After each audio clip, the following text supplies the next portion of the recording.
eu chamei de Doutor Araguaia. Você entendeu? Aqui você esquece tudo, você sai para pescar, você não precisa pegar o peixe, só que você tá lá dentro, bater um papo com uma companhia boa, você esquece toda a dor de cabeça aí dentro.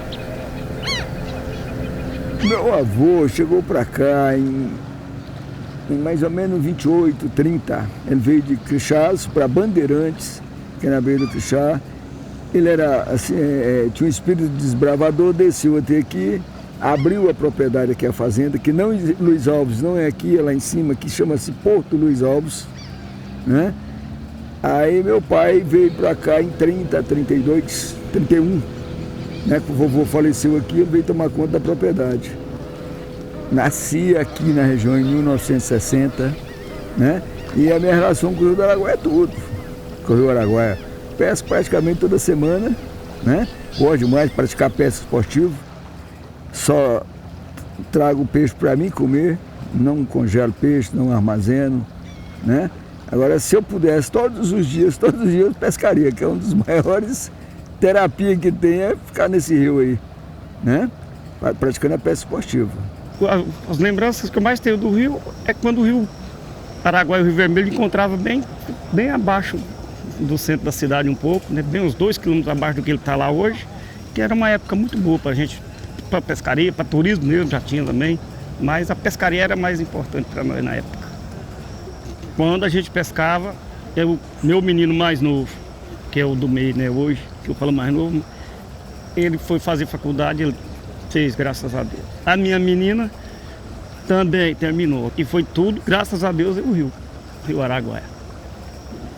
A minha relação com o Rio Araguaia é desde criança, porque a gente sempre fez passeios, né, de canoa, até então para ir para a fazenda, então sempre tive relação diretamente com o rio. Uma lembrança assim que me marca muito de quando eu era mais nova é quando o rio enchia, ele enchia muito e sempre vinha na avenida. Então assim, a gente ia no mercado na época da enchente, a gente ia por água. Então a gente ia de bicicletinha, mas sempre com a água na canela. E assim, a gente tomava banho nas ruas. Era uma coisa que me marca muito e hoje dá uma tristeza porque não se acontece mais, né? Quando a gente tem uma cheia que é grande nos dias de hoje, ele vai tipo 5 metros antes do que era naquela época. Mudou tudo. Primeiro que você tinha uma paz completa, né? Nós vivíamos aqui em torno nessa época eu estou te falando, umas 10 famílias, né? Não tinha muita coisa, mas você tinha a paz, você tinha um rio, era seu. Hoje já não é mais, né? Aquilo que eu disse, não vem benefícios sem os malefícios. Veio o progresso, mas veio também um bocado de coisa que não existe, não dá nem para comparar hoje. E as grandes enchentes não teve, a última foi em 80. Nunca mais teve, nem chegou no pé daquela. Ela que canaliza o rio. As grandes enchentes faz a canalização, né? E nós não temos. Além dela canalizar, ela interliga todos os lagos e rios. Aí a produção de peixe volta para o Araguaia.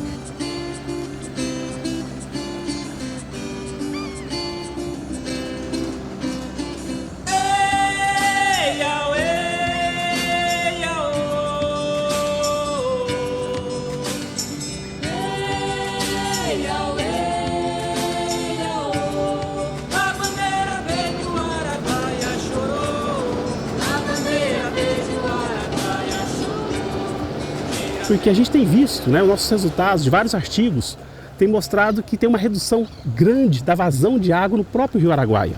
E além da vazão de água no rio, a bacia tem secado. Ao longo dos últimos 40 anos, a quantidade de lâmina d'água em toda a bacia tem diminuído. Em algumas regiões, mais de 30% nos últimos 40 anos. Porque é necessário, aqui tem um exemplo clássico, né? É necessário puxar água para irrigar, principalmente na época de seca. É o momento que chove menos, é o momento que precisa de água para a produção da agricultura e da pecuária, e é o momento que o rio está com menos água. Então, proporcionalmente, os resultados têm mostrado que a quantidade de água perdida na época de seca, nesses últimos 40 anos, proporcionalmente é maior do que qualquer outra estação. Então a gente vive hoje com esse dilema. Quanto de água a gente pode tirar para produzir comida.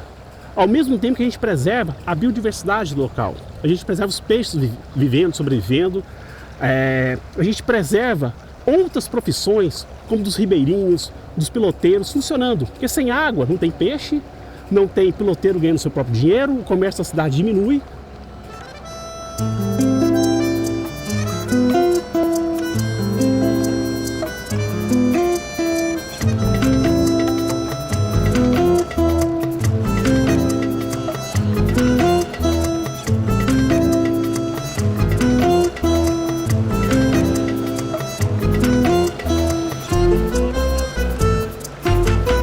Quando a gente fala em circuito gigante do Araguaia, a gente está falando de pesca esportiva. E a pesca esportiva, o principal conceito dela é fazer a pesca, a captura dos peixes, o manuseio adequado, registrar a medição e a soltura, devolver esse peixe para o rio em condições de saúde, que ele possa continuar o fluxo de vida normal, com reprodução, migração, mantendo o estoque pesqueiro do Rio Araguaia. Como a gente passa muito tempo em contato com o meio ambiente, nos rios e nos lagos, a gente tem percebido que as mudanças climáticas estão mais rápidas e mais severas. Locais onde a gente não tinha chuva muito intensas, nós estamos verificando tempestades, rios assoreados, épocas de enchente e de seca alternando ano a ano, e a gente percebe um aumento significativo na temperatura média desses locais. E o outro, o aumento do desmatamento e ocupação humana nas margens do rio. Nas regiões que o nosso Código Florestal diz que tem que ter pelo menos de 200 a 500 metros preservados, então a ocupação humana cresceu demais nessas regiões. Muitos ranchos de pesca aparecendo, muitos loteamentos, cada um querendo seu porto particular. Então o desmatamento em áreas preservadas, que deveriam ser preservadas, aumentou e está aumentando muito na região do Araguaia. E esse é um problema que a gente tem em todo o Vale do Araguaia. A pessoa monta o rancho e ele simplesmente abandona o rancho. Se ele tem um armário, um guarda-roupa, uma coisa que ele quer jogar fora, ele leva para o acampamento. Então ele vai embora e deixa essa sujeira. Nós fazemos ações, né, após temporada de praia, para a gente remover. Então eles vêm para o seu lazer e deixam a sujeira para nós moradores retirar. E outra coisa assim que muita gente, antigamente quando criança, as pessoas falavam que quando via plantação, falava que era desenvolvimento chegando. Eu, no meu ponto de vista, eu fico triste, porque eu sei que eles vão pegar a nossa água para fazer aquelas culturas o ano inteiro. Então isso também eu acho que teria que ser mais fiscalizado. Tem empreendimentos que pegam a água do nosso rio que tem licença. Beleza, bacana, eu sei que tem a licença, mas está sendo fiscalizado quanto eles podem tirar de água. Eles podem tirar a água todo o período do ano. Então são ações simples, que hoje em dia temos tecnologia para isso, que devem ser aplicadas e que poderiam mudar totalmente a história do nosso rio e do nosso povoado.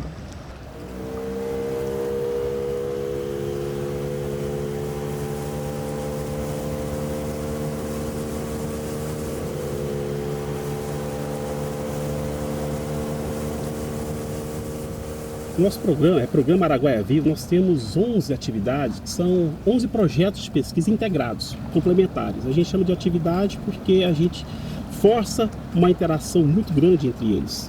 Então nós vamos trabalhar desde o levantamento da biodiversidade terrestre e aquática, com a integração dessa biodiversidade. Nós trabalhamos com turismo, tentando trazer propostas para novas fontes de renda para as populações ribeirinhas. Tem uma equipe grande nossa que trabalha com as escolas. Então, dando auxílio aos professores locais, aprendendo e também passando conhecimento para a rede local, trabalhando com as crianças. Tem um outro grupo que trabalha com a medição da vazão do rio ao longo dos anos e um outro grupo que calcula a demanda hídrica. Então ele pega as outorgas de retirada de água nas regiões que já existem hoje e tenta calcular até quando pode ser retirado, quando tem que parar de retirar para preservar uma vazão ecológica do rio, uma vazão de água mínima ecológica devida ao rio. Então são 11 atividades muito bem delineadas, complementares, e pensando, né, na conservação do Rio Araguaia para muito além de 2030. Né? Nosso grande sonho é que nossos filhos e netos tenham pelo menos a percepção de qualidade do rio que a gente tem hoje. Desde quando pequeno eu sempre pesquei, né? A gente desde pequenininho ajudava em casa com peixe, pescava e vendia os peixes. Isso era até uns 20 anos atrás, a gente fazia isso ainda. A gente hoje fica muito mais feliz trabalhando, nem que seja 2, 3 dias na semana com o turista, né? E sabendo que a gente vai contribuir de alguma forma no rio, porque não estamos matando mais igual matava, né? Um rio limpo, com peixes ainda para eles pescarem, né? E que eles tem que conscientizar mais sobre o rio, né? Que a gente já está ensinando, porque a gente custou aprender, para nós foi mais difícil.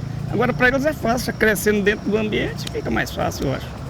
Eu desejo tudo de bom, um rio muito lindo, muitos peixes e que tenha cheias maravilhosas, porque as crianças precisam ver o que eu vi, o que meu pai viveu.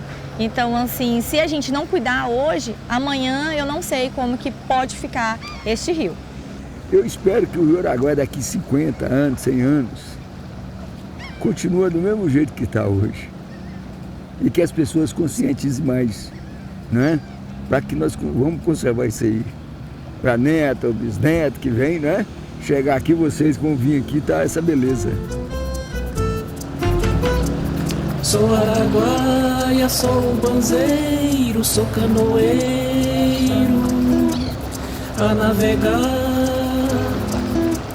Sou a gaivota, pouso na praia, rabo de arraia. Sou a menina que banha. Sou lavadeira a cantar. Sou cruviana, araguaiana, sou pescador. Sol a brilhar, zinga na proa, que coisa boa. Sou força de corredeira que corre pro mar. Sou ribanceira, sou piranheira. Sara na beira do rio, Aruanã, linda manhã, sou Araguaia, sou Brasil. Aruanã, linda manhã, sou Araguaia, sou Brasil.